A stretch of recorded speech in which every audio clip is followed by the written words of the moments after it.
అమరావతి కమ్మరావతిగా మారిందన్నారు వైసీపీ ఎమ్మెల్సీ తూమాటి మాధవరావు. కేవలం కమ్మ కులానికి అక్కడ ప్రాధాన్యత ఇస్తున్నారని విమర్శించారు. ఇది ప్రజా రాజధానా లేక ఒక కులానికి రాజధానా అంటూ తీవ్ర వ్యాఖ్యలు చేశారాయన.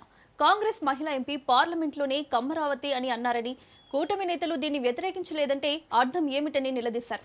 కాంగ్రెస్ ఎంపీ మాటలను ఎందుకు వ్యతిరేకించలేదని, రాష్ట్ర విభజన చేసిన కాంగ్రెస్ మళ్లీ ఇప్పుడు కుల విభజన చేస్తుందని విమర్శించారు.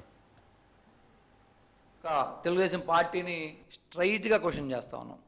మీకు నిజంగా చిత్తశుద్ధి ఉంటే మీరు అసెంబ్లీలో ప్రవేశపెట్టిన తర్వాత అదే తీర్మానాన్ని కౌన్సిల్లో కూడా ప్రవేశపెట్టి ఉండాల్సింది. మీరు అసెంబ్లీలో ఎవరు లేరు కాబట్టి అపోజిషను, 3 పార్టీలు మీరే ఉన్నారు కాబట్టి మీరే ఒక ఉపన్యాసాలు చెప్పుకొని మీ పార్టీ కార్యక్రమంలాగా దాన్ని నడిపించుకొని ఆ తీర్మానాన్ని కేంద్రానికి పంపించడం జరిగింది. మేము అడుగుతా అదే కౌన్సిల్కి వచ్చినా కూడా మేము వ్యతిరేకించే వాళ్ళం కాదని చెప్పి నేను యాజ్ ఎమ్మెల్సీగా నేను చెప్తాను. ఎందుకంటే గత 2 సంవత్సరాల నుంచి మీరు చూస్తే ఈ రాష్ట్ర ప్రజల భవిష్యత్తును దృష్టిలో పెట్టుకొని, ఈ రాష్ట్ర ప్రజల ప్రయోజనాలను దృష్టిలో పెట్టుకొని ప్రతి బిల్లుని మేము సహకరించడం జరిగింది. కానీ ఏదొచ్చినా సరే దాని మీద డిస్కషన్ మేము అడుగుతూ ఉన్నాం.